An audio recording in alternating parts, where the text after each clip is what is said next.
Sean bienvenidas y bienvenidos a la programación de Aprende en Casa, una estrategia de la Secretaría de Educación Pública para impulsar los aprendizajes.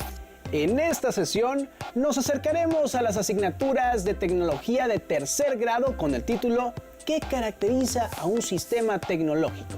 Como sabemos, la tecnología se encuentra presente en la mayoría de los ámbitos de la vida que nos rodea, ya sea como usuarios, creadores o innovadores. En educación básica, la tecnología se divide en campos tecnológicos como agropecuarias y pesqueras, de alimentos, de producción, de construcción de la información y la comunicación, de la recreación y de la salud. Es importante señalar que la asignatura de tecnología permite relacionar las matemáticas, español, geografía e historia, entre otras que contribuyen al desarrollo de saberes y su significación. Por ejemplo, Internet es un sistema tecnológico con distintos componentes que permiten buscar, enviar y recibir información impresa, en imagen, en video o sonido, desde un dispositivo a otro. Es lo que sucede con el uso de teléfonos celulares, pero ¿qué componentes conforman al Internet y qué características tiene? Para reforzar los contenidos de la sesión, les recomendamos tener cerca de ustedes papel y lápiz para que anoten las ideas principales, reflexiones y actividades e incorpórenlas a su carpeta de experiencias más tarde. Cuando regresen a clases, compártanla con su docente y grupo. Veamos el siguiente video para que identifiquen los distintos componentes del sistema de Internet y sus características.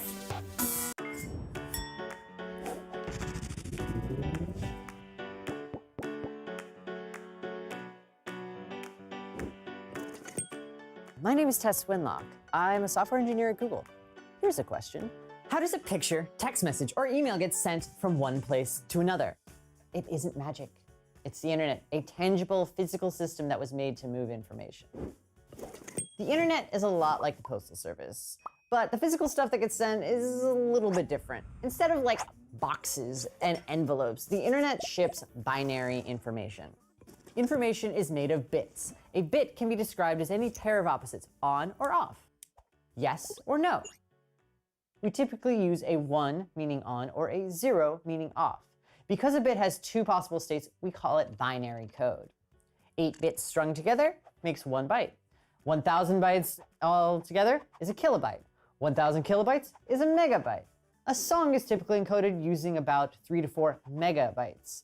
It doesn't matter if it's a picture, a video, or a song, everything on the internet is represented and sent around as bits. These are the atoms of information. But it's not like we're physically sending ones and zeros from one place to another, one person to another. So what is the physical stuff that actually gets sent over the wires in the airwaves? Well, let's look at a small example here of how humans can physically communicate to send a single bit of information from one place to another. So say that we could turn on a light for a 1 or off for a 0, or use beeps or similar sort of things of like Morse code. These methods work, but they're really slow, error-prone, and totally dependent upon humans. What we really need is a machine. So throughout history, we've built many systems that can actually send this binary information through different types of physical mediums. Today, we physically send bits by electricity, light, and radio waves. To send a bit via electricity, imagine that you have 2 light bulbs connected by a copper wire. If one device operator turns on the electricity, then the light bulb lights up. No electricity, no light.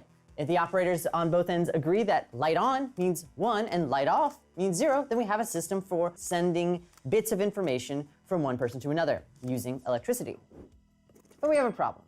Let's say that, we want to send 5 zeros in a row. Well, how can you do that in such a way that either person can actually count the number of zeros?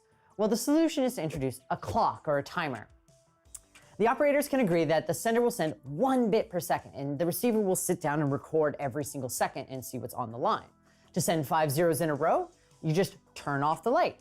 Wait 5 seconds, the person on the other end of the line will write down all 5 seconds, say 0, 0, 0, and for ones, do the opposite, turn on the light. Obviously, we'd like to send things a little bit faster than 1 bit per second, so we need to increase our bandwidth, the maximum transmission capacity of a device.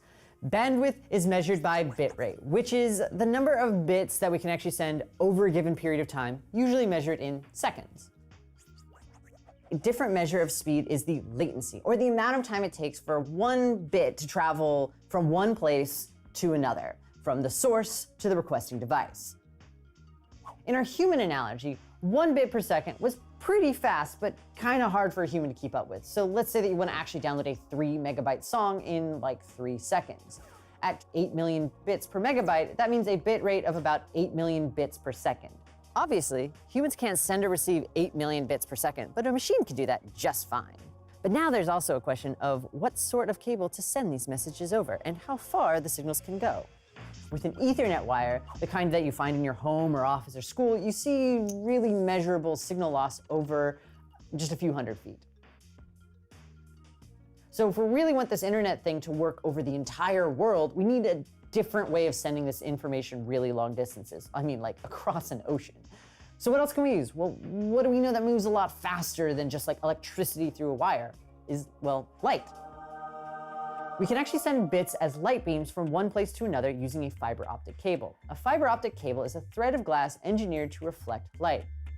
When you send a beam of light down the cable, light bounces up and down the length of the cable until it is received on the other end. Depending on the bounce angle, we can actually send multiple bits simultaneously, all of them traveling at the speed of light. So fiber is really, really fast. But more importantly, the signal doesn't really degrade over long distances. This is how you can go hundreds of miles without signal loss. This is why we use fiber optic cables across the ocean floors to connect one continent to another. In 2008, there was a cable that was actually cut near Alexandria, Egypt, which really interrupted the internet for most of the Middle East and India. So we take this internet thing for granted, but it's really a pretty fragile physical system. And fiber is awesome, but it's also really expensive and hard to work with. For most purposes, you're gonna find copper cable. But how do we move things without wires? How do we send things wirelessly? Wireless bit sending machines typically use a radio signal to send bits from one place to another. The machines have to actually translate the ones and zeros into radio waves of different frequencies. The receiving machines reverse the process and convert it back into binary on your computer. So wireless has made our internet mobile, but a radio signal doesn't travel all that far before it completely gets garbled. This is why you can't really pick up a Los Angeles radio station in Chicago. As great as wireless is, today it still relies on the wired internet. If you're in a coffee shop using Wi-Fi, then the bits get sent through this wireless router and then are transferred to the physical wire to travel the really long distances of the internet. The physical method for sending bits may change in the future, whether it's lasers sent between satellites or radio waves from balloons or drones, but the underlying binary representation of information and the protocols for sending that information and receiving that information have pretty much stayed the same. Everything on the internet, whether it's words, emails, images, cat videos, puppy videos, all come down to these ones and zeros being delivered by electronic pulses, light beams, radio waves, and lots and lots of love.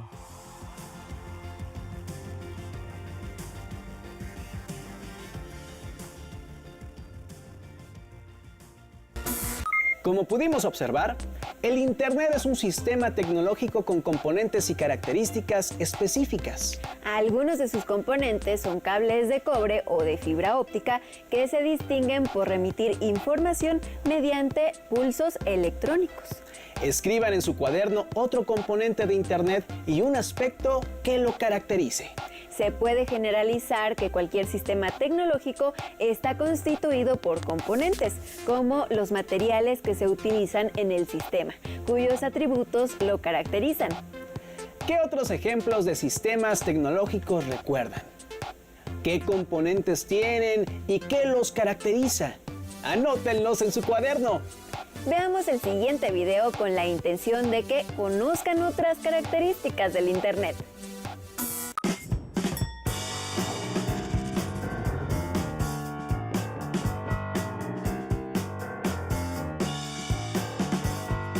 Hi, my name is Paula, and I am a software engineer at Microsoft. Let's talk about how the internet works. My job relies on networks being able to talk with one another. But back in the 1970s, there was no standard method for this. It took the work of Vint Cerf and Bob Kahn to invent the Internet Working Protocol to make communication possible. This invention laid the groundwork for what we now call the Internet. The Internet is a network of networks. It links billions of devices together all around the globe. So maybe you're connected with a laptop or a phone through Wi-Fi, but then that Wi-Fi connection connects to an internet service provider, or ISP, and that ISP connects you to billions and billions of devices around the world through hundreds of thousands of networks that are all interconnected.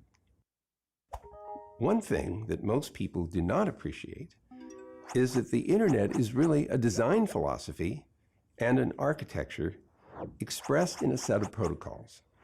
A protocol is a well-known set of rules and standards that, if all parties agree to use it, will allow them to communicate without trouble. How the internet actually physically works is less important than the fact that this design philosophy has allowed the internet to adapt and absorb new communication technologies.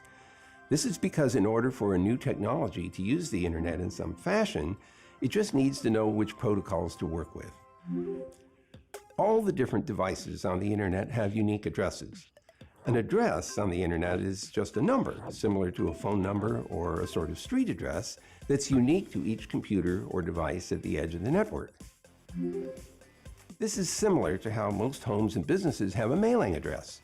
You don't need to know a person to send them a letter in the mail, but you do need to know their address and how to write the address properly so the letter can be carried by the mail system to its destination. The addressing system for computers on the internet is similar, and it forms part of one of the most important protocols used in internet communication, simply called the Internet Protocol, or IP. A computer's address then is called its IP address. Visiting a website is really just your computer asking another computer for information. Your computer sends a message to the other computer's IP address, and it also sends along its origin address so the other computer knows where to send its response. You may have seen an IP address. It's just a bunch of numbers. These numbers are organized in a hierarchy.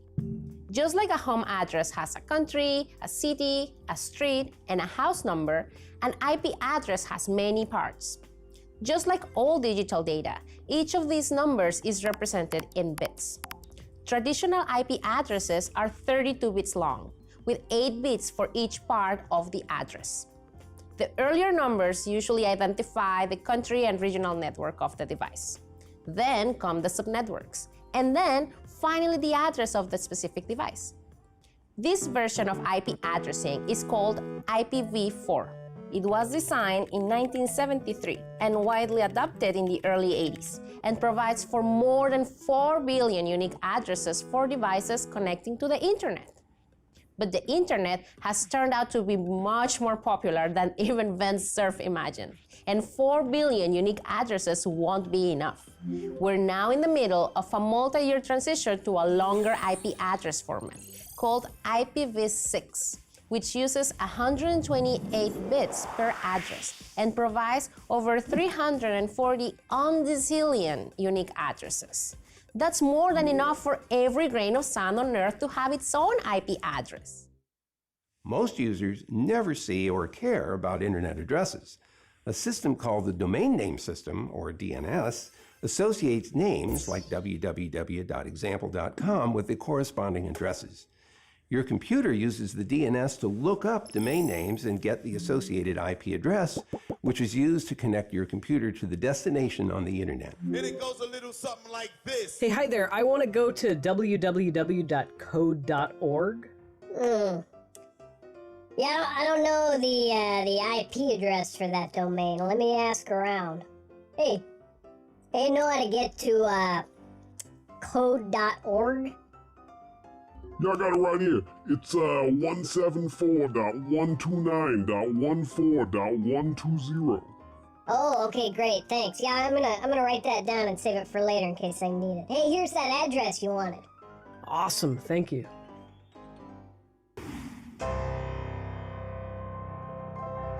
So how do we design a system for billions of devices to find any one of billions of different websites? There is no way one DNS server can handle all the requests from all devices. The answer is that DNS servers are connected in a distributed hierarchy and are divided into zones, splitting up responsibility for the major domains, such as .org, .com, .net, etc. DNS was originally created to be an open and public communication protocol for government and educational institutions. Because of its openness, DNS is susceptible to cyber attacks. An example attack is DNS spoofing. That's when a hacker taps into a DNS server and changes it to match a domain name with the wrong IP address. This lets the attacker send people to an imposter website. If this happens to you, you are vulnerable for more problems because you are using that fake website as if it is real. The internet is huge and getting bigger every day, but the domain name system and internet protocol are designed to scale, no matter how much the internet grows.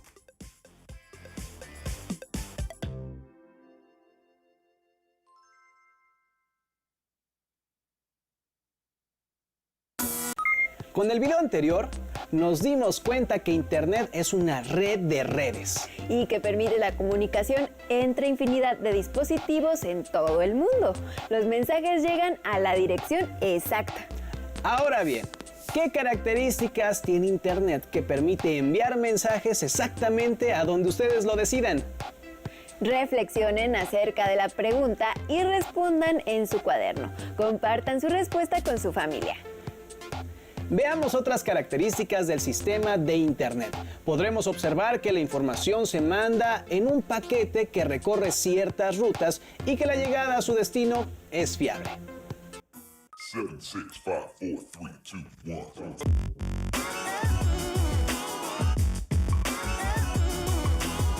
Hi, my name is Lynn Root. I am a software engineer here at Spotify, and I'll be the first to admit that I often take for granted the reliability of the internet. The sheer amount of information zooming around the internet is astonishing. But how is it possible for every piece of data to be delivered to you reliably? Say you want to play a song from Spotify. It seems like your computer connects directly to Spotify's servers, and Spotify sends you a song on a direct, dedicated line. But actually, that's not how the internet works. If the internet were made of direct, dedicated connections, it would be impossible to keep things working as millions of users join, especially since there is no guarantee that every wire and computer is working all the time. Instead, data travels on the internet in a much less direct fashion. Many, many years ago, in the early 1970s, my partner Bob Kahn and I began working on the design of what we now call the internet. Bob and I had the responsibility and the opportunity to design the internet's protocols and its architecture. So we persisted in participating in the internet's growth and evolution for all of this time up to and including the present. The way information gets transferred from one computer to another is pretty interesting. It need not follow a fixed path. In fact, your path may change in the midst of a computer-to-computer conversation. Information on the internet goes from one computer to another in what we call a packet of information. And a packet travels from one place to another on the internet a lot like how you might get from one place to another in a car. Depending on traffic congestion or road conditions, you might choose or be forced to take a different route to get to the same place each time you travel. And just as you can transport all sorts of stuff inside a car, many kinds of digital information can be sent with IP packets, but there are some limits. What if, for example, you need to move a space shuttle from where it was built to where it will be launched? The shuttle won't fit in one truck, so it needs to be broken down into pieces, transported using a fleet of trucks. They could all take different routes and might get to the destination at different times, but once all the pieces are there, you can reassemble the pieces into the complete shuttle and it'll be ready for launch. On the internet, the details work similarly. If you have a very large image that you want to send to a friend or upload to a website, that image might be made up of tens of millions of bits or ones and zeros, too many to send along in one packet. Since it's data on a computer, the computer sending the image can quickly break it into hundreds or even thousands of smaller parts called packets. Unlike cars or trucks, these packets don't have drivers and they don't choose their route. Each packet has the internet address of where it came from and where it's going. Special computers on the internet called routers act like traffic managers to keep the packets moving through the networks smoothly. If one route is congested, individual packets may travel different routes through the internet, and they may arrive at the destination at slightly different times or even out of order. So let's talk about how this works. As part of the Internet Protocol, every router keeps track of multiple paths for sending packets, and it chooses the cheapest available path for each piece of data based on destination IP address for the packet. Cheapest in this case doesn't mean cost, but time and non-technical factors such as politics and relationships between companies. Often the best route for data to travel isn't necessarily the most direct. Having options for paths makes the network fault tolerant, which means the network can keep sending packets even if something goes horribly wrong. This is the basis for a key principle of the internet, reliability. Now, what if you want to request some data and not everything is delivered? Say you want to listen to a song. How can you be 100% sure all the data will be delivered so the song plays perfectly? Introducing your new best friend TCP, Transmission Control Protocol. TCP manages the sending and receiving of all your data as packets. Think of it like a guaranteed mail service. When you request a song on your device, Spotify sends a song broken up into many packets. When your packets arrive, TCP does a full inventory and sends back acknowledgments of each packet received. If all packets are there, TCP signs for your delivery and you're done.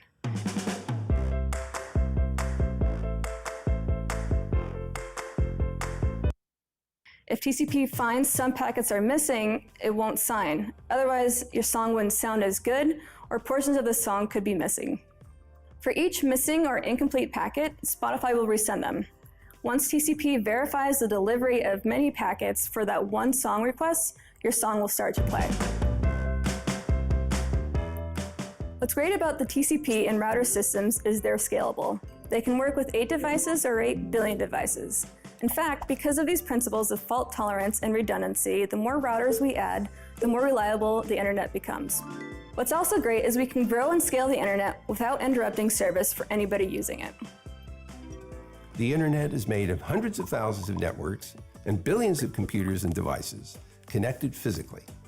These different systems that make up the internet connect to each other, communicate with each other, and work together because of agreed upon standards for how data is sent around on the internet. Computing devices, or routers along the internet, help all the packets make their way to the destination where they're reassembled if necessary in order. This happens billions of times a day, whether you and others are sending an email, visiting a web page, doing a video chat, using a mobile app, or when sensors or devices on the internet talk to each other.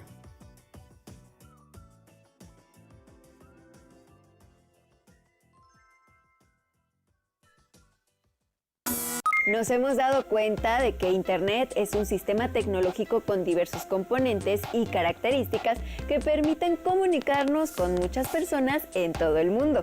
Ejemplo de esto son las redes sociales que posibilitan conversar de asuntos cotidianos, aspectos laborales o académicos.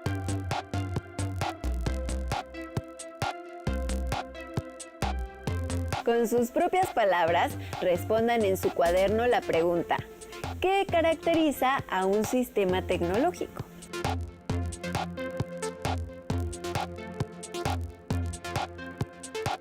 Además, elaboren un pequeño texto acerca de una característica o componente de algún sistema tecnológico, como el sistema de transporte público, del sistema de paquetería o del sistema hidráulico. Estos u otros sistemas permiten que el transporte los lleve exactamente a donde quieren llegar, que envíen un paquete a otra ciudad, que el agua llegue a su casa o escuela. En fin, pueden surgir otros ejemplos. Elaboren un dibujo, croquis o maqueta del ejemplo seleccionado.